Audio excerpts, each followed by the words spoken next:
నిజంగా కళ్యాణి మీద నీ మనసులో కోపం లేకుండా నా భార్య అనే ఫీలింగ్ ఉంటే ఇప్పుడు కార్యానికి కాదనేవాడివే కాదు.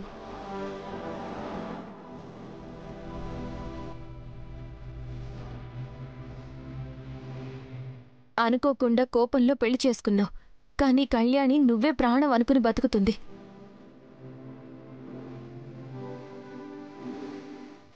ఆడపిల్లలు అన్నీ బయట పెట్టలేరు శౌర్య. మగవాళ్లే వాళ్ళ మనసుని అర్థం చేసుకోవాలి.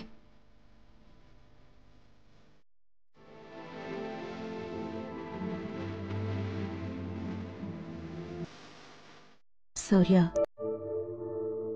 నువ్వు ఇంతకు ముందులా లేవు. కళ్యాణి గురించి ఆలోచిస్తున్నావని మాకు అర్థమవుతోంది. కానీ నీ మనసు మళ్ళీ ఎవరైనా మారుస్తారేమోనని భయంగా ఉంది. ఇప్పటికే వయసుకు మించిన బాధలు భరిస్తూ ఉంది. మళ్ళీ ఏదో ఒక కారణంతో కళ్యాణికి నువ్వు దూరం అయితే తను భరించలేదు.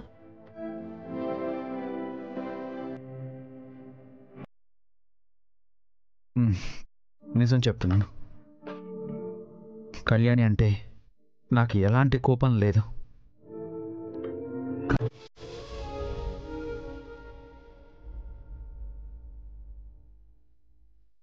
అర్థమైంది. నువ్వు మీ అమ్మ ఏమంటుందోనని ఆలోచిస్తున్నావు. కానీ మీ అమ్మని కన్నదానిగా నేను చెప్తున్నాను, దమయంతి తను పట్టిన కుందేలికి 3 కాళ్ళంటుంది. తను కళ్యాణిని, అనుపమ్ని ఎప్పటికీ శత్రువులానే చూస్తుంది.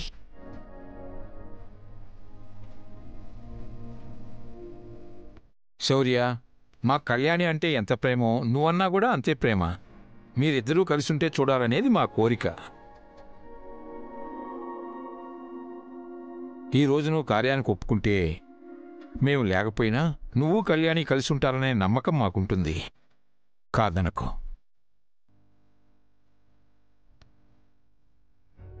మీ అమ్మ గురించి కాదు శౌర్య నువ్వు ఆలోచించాల్సిందే. నిన్ను నమ్ముకొని నీకోసం, నీ బిడ్డ కోసం బతుకుతున్న నీ భార్య కళ్యాణి గురించి.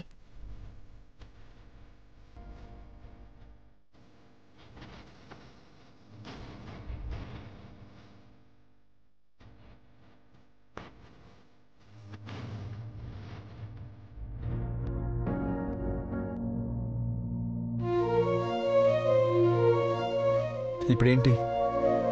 మీరనుకున్న కార్యం జరగాలి, అంతేగా? సరే.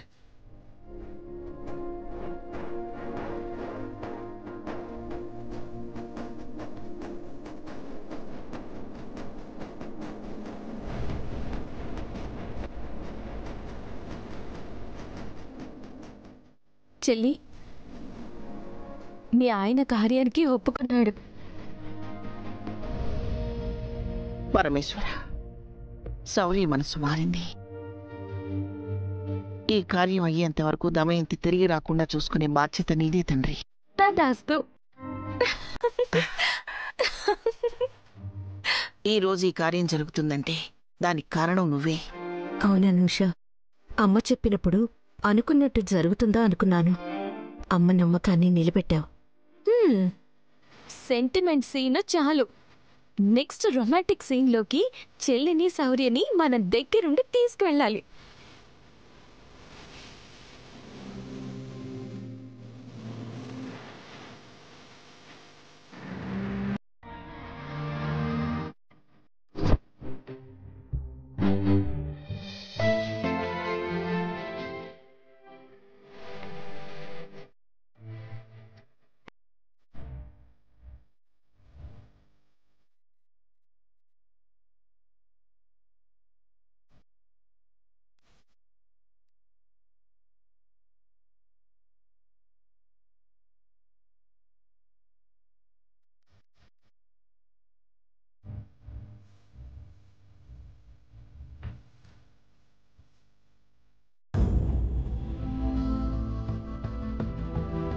ఏంటి శామ్ ఇక్కడున్నావు?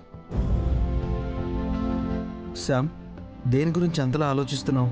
మన ప్రయాణం గురించి సిద్ధు. ఎక్కడ మొదలైంది, ఎక్కడ ఎలా ఆగాము అని. ఇంకా మనం ఇలా పరిగెడుతూనే ఉంటామా? మనం కన్న కలలకి రీచ్ అయ్యేది ఎప్పుడు? అసలు నేను హీరోయిన్ అవుతానా? అవుతానా అనడంలోనే నీ వెనకడు కనపడుతుంది శ్యామ్. ఇండస్ట్రీకి వచ్చేవాడు ప్యాషన్తోనే రావాలి, రంగుల ప్రపంచాన్ని చూసి కాదు. నాకు గట్టి నమ్మకం ఉంది, నువ్వు ఖచ్చితంగా హీరోయిన్ అవుతావు. నేను డైరెక్టర్ అయి తీరుతాను. సర్లే, నేను నీకు కథ చెప్తాను, విని ఎలా ఉందో నాకు చెప్పు. ఓపెన్ చేస్తే ఒక దట్టమైన అడవి, అందులో ఒక అతన్ని చెట్టుకు కట్టేసి ఉన్నారు. ఇంతలో ఒక పావురం వచ్చి అతనికి ప్రేమలేఖ తీసుకొచ్చింది. ఇంతలో బాంబుల మోత. ఇంతకీ అతను ఆ లెటర్ చదివాడా లేదా బావా? అసలు బాంబులు ఎవరేశారు? అసలు అతను ఎందుకు కట్టేశారు? అయినా ఈ కథ నువ్వెక్కడ చదివావు? ప్రశ్నల మీద ప్రశ్నలు వేస్తూనే ఉంటావా? సమాధానం చెప్పనివ్వా? సరే చెప్పు బావా. నేను డైరెక్టర్ అవ్వడానికి రెడీ చేసుకున్న కథ ఇది. అవునా బావా? నువ్వు సినిమాలు తీస్తావా? నాకు సినిమాలంటే పిచ్చి. రోజు 2-3 సినిమాలు చూడండి నిద్రపోను. అంత ఇష్టం నాకు. ఓ అవునా, గుడ్. నీకు తెలుసా బావా, నా జాతకంలో నేను డైరెక్టర్ను పెళ్లి చేసుకుంటాననుందంట. ఏ డైరెక్టర్నో పేరడక్కపోయావా? అడిగాను, అలా చెప్పలేరంట. నా కాబోయేవాడు నన్ను వెతుక్కుంటూ వస్తాడంట. అప్పుడు నేనే నా మనసుతో గుర్తుపట్టాలంట. ఇంకేం చెప్పారు ఆ జాతకంలో? అన్నీ చెప్పకూడదు. అవును, నువ్వెవరు? ఏం చేస్తుంటావు? నన్ను ఇన్ని ప్రశ్నలు ఎందుకు అడుగుతున్నావు? తను నా ఫ్రెండ్, తనే నా సినిమాలో హీరోయిన్.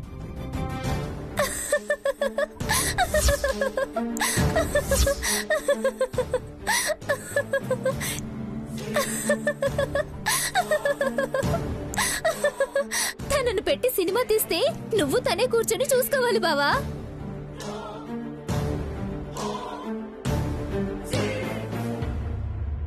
తనొద్దు కానీ నాలా అందంగా ఉండే అమ్మాయితో సినిమా తీ.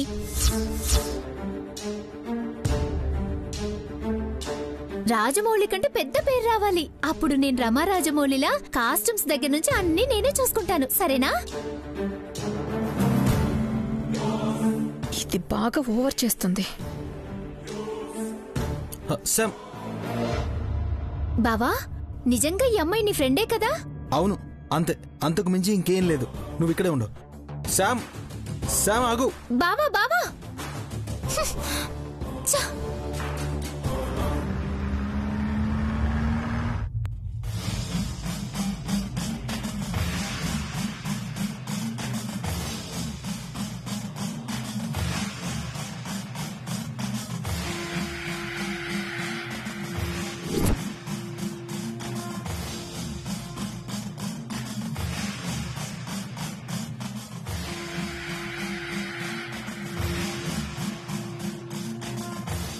జాగ్రత్తగా నటించు.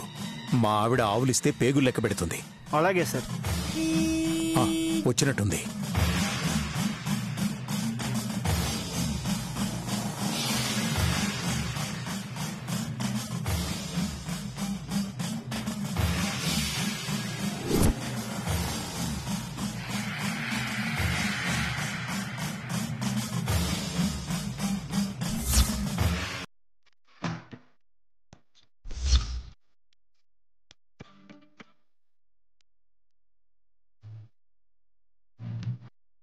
ఓం తుస్తుస్. ఏంటి ఇలా వణుకుతున్నాడా? ఎవరు శిష్య నా ముందు కూర్చొని మనసులో నా గురించి అనుకుంటున్నారు? ఎవరో అభాగ్యురాలు స్వామి. అభాగ్యురాలిని కాదు స్వామి, నా పేరు దమయంతి. నాకు సర్వం తెలుసు. నీకేం తెలుసు బూడిద? అంటే నేనెందుకొచ్చానో కూడా మీకు తెలిసే ఉంటుంది కదా స్వామి. ఓం తుస్తుస్.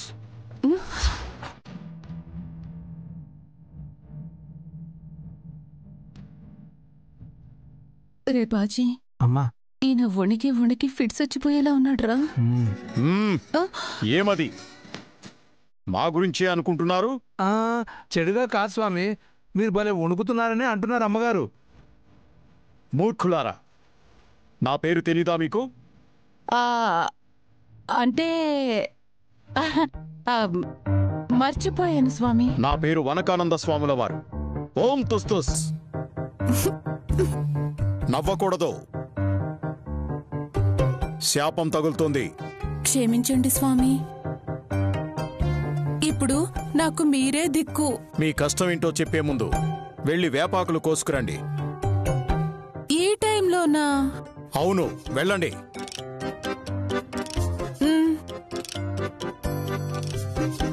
ఓం తుస్తుస్.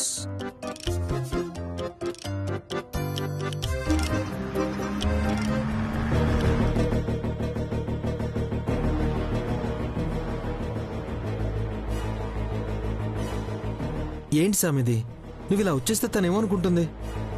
తనేమనుకుంటుంది అని ఆలోచిస్తున్నావు. తను అలా అంటే నాకెలా ఉంటుంది? తను ఇప్పుడు ఏమనిందని? నువ్వు రాజమౌళి అయితే తను రమా రాజమౌళి అంట. తన జాతకంలో డైరెక్టర్ని పెళ్లి చేసుకుంటుంది అని ఉందట. ఇప్పుడు అవన్నీ మనం ఏమైనా అడిగామా? అయ్యో పిచ్చి శామ్, తను ఒట్టి అమాయకురాలు. తన మాటల్లో నువ్వు ఇన్ని అర్థాలు వెతికావా? నాకు తెలిసి నానా అర్థాలని మీ ఆడవాళ్లే రాసుంటారు.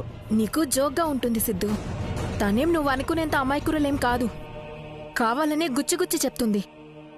సరే, ఇంకోసారి అలా అనొద్దని చెప్తాను, సరేనా? అది కాదు సిద్ధు, నాకిక్కడ కొంచెం అనీజీగా ఉంది. మనం ఎక్కడికైనా వెళ్ళిపోదాం. శామ్, కొంచెం ఆలోచించు. మనం ఎక్కడెక్కడో అనాథల్లా తిరుగుతుంటే మనల్ని అలా చూడలేక మా అమ్మ పంతాన్ని పక్కన పెట్టి మరీ మా మామయ్యని బ్రతిమిలాడి మనల్ని ఇక్కడ ఉంచింది. పైగా నాకు బుల్లెట్ దిగిన గాయం ఇంకా మానలేదు శామ్. బయట శౌర్య వాళ్ళు మన కోసం వెతుకుతున్నారు. ఇలాంటి పరిస్థితుల్లో మనం ఎక్కడికైనా వెళ్తాం? మా ఇంటికి కూడా మనం వెళ్ళలేని పరిస్థితి. కొంచెం అడ్జస్ట్ అవు శామ్. మనకి ఏదో ఒక సినిమా ఓకే అయ్యే వరకు మనం ఇక్కడ ఉంటే ఏ కష్టాలు ఉండవు. నువ్వు చెప్తుంది నిజమే. ఇక్కడుంటే అయినా బాబుని చూడొచ్చు. సిద్ధు, అప్పుడప్పుడు వెళ్ళి బాబుని చూసొద్దామా? మనం బాబు కోసం వెళ్తే ఇక తిరిగి రావడం ఉండదు శామ్. శౌర్య డేగ కళ్ళతో వెతుకుతూ ఉంటాడు. మనం బయటికి వెళ్తే ఇక్కడున్నామని ఖచ్చితంగా తెలిసిపోతుంది. కన్నయ్య, నేను చూడాలనుంది, కానీ రాలేని పరిస్థితి. ఆ రోజు ఆ కళ్యాణి అడ్డుపడకపోతే ఇప్పుడు మనిద్దరం కలిసి ఉండేవాళ్ళం.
శోభనం,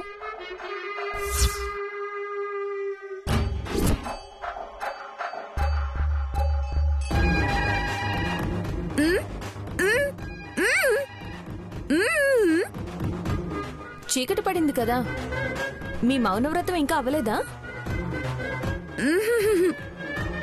నాది కాదు పిన్ని, మా చెల్లిది.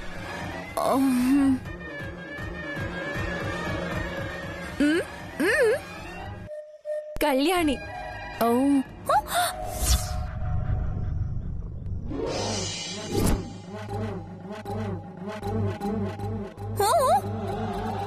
అంతలా షాక్ అవుతావేంటి పిన్ని? మన కళ్యాణిదే. శౌర్య కళ్యాణిలకి పెళ్ళయ్యి ఇన్ని నెలలైనా కార్యం జరగలేదు కదా, అందుకే ఈరోజు ప్లాన్ చేసాం.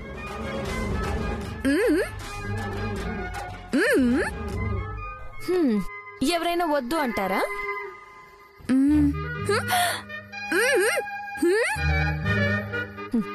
చెప్తే ఒప్పుకుంటుందా? అందుకే తెలియకుండా ప్లాన్ చేశాను. నువ్వు కూడా చెప్పకు పిన్ని, అసలే నీకు నోరాగదు. నేనెందుకు చెప్పకుండా ఉంటాను? ఏమన్నావు పిన్ని?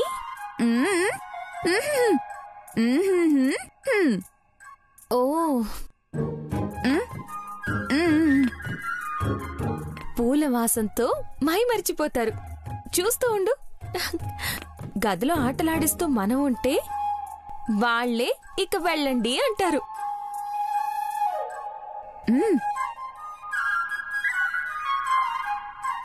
అమ్మో, మోసం, దగ, కుట్ర ఇంత జరుగుతుంటే వదిన ఎక్కడికి వెళ్ళింది? త్వరగా వెతికి వెంట పెట్టుకుని తీసుకొచ్చి చూపించాలి.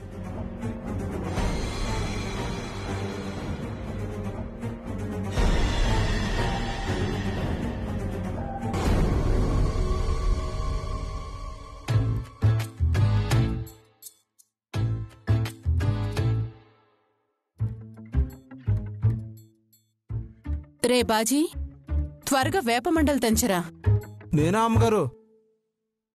స్వామీజీ మిమ్మల్ని కదా తెంచమన్నారు. మళ్ళీ నేను తెంచానని తెలిస్తే శపిస్తారేమో. నా వల్ల కాదమ్మగారు. కావాలంటే నేను ఇప్పుడే పని మానేస్తాను. పిరికి సన్నాసి, నువ్వు సాయం చేయకపోతే నేను తెంపుకోలేనా?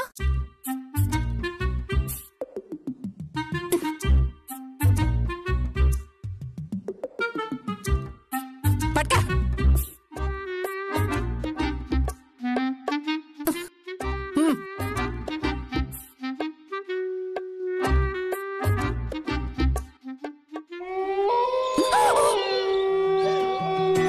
రే బాజీ, ఆ అరుపులేంట్రా? నా ఫోన్ అమ్మగారు, రింగ్ టోన్ పెట్టా. బాగుందా? గుండె ఆగినంత పనైందిరా. ఇంకోసారి సౌండ్ వచ్చిందనుకో పేక మీద కాలేసి తొక్కుతా.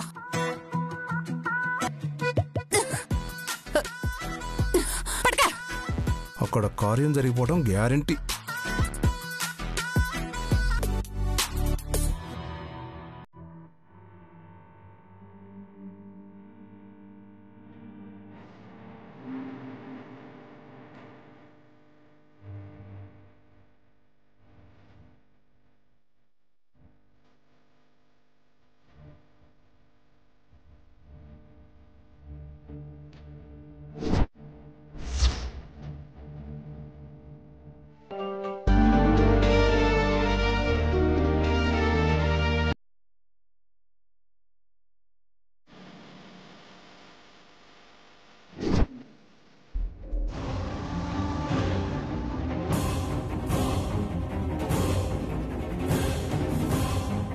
ఈ దమయంతి వదిన ఎక్కడికెళ్ళింది?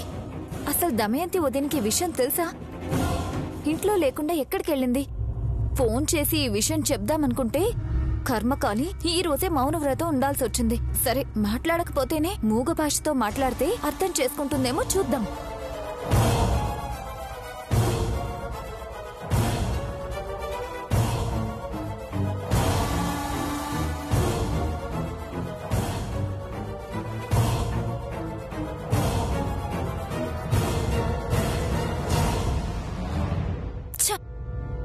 సిగ్నల్స్ లేవనుకుంటా. ఇక్కడ శౌర్య, కళ్యాణి కార్యానికి సిద్ధమవుతున్నారు.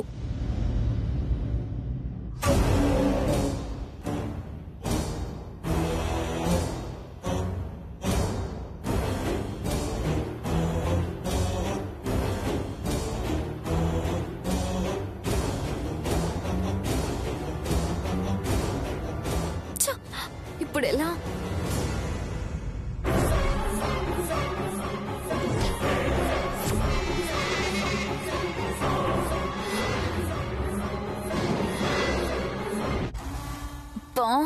ఈ రోజు నుండి దమయంతి వదిన ఆ ఇంట్లో గడ్డి పరుకుతో సమానం.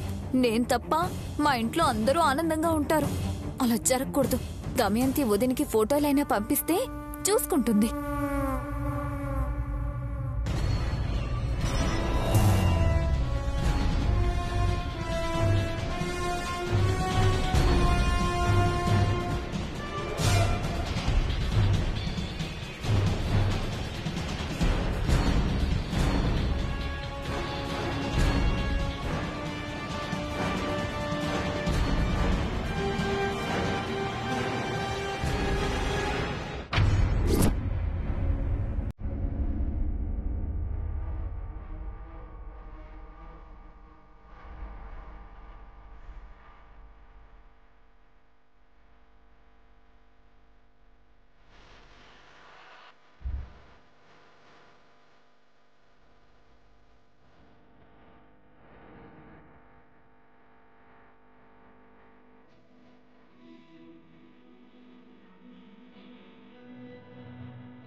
అందరి మొహాలు చూడు ఎలా వెలిగిపోతున్నాయో. శౌర్య ఫోటోలు కూడా తీసి పంపిస్తే అప్పుడు విషయం అర్థం అవుతుంది.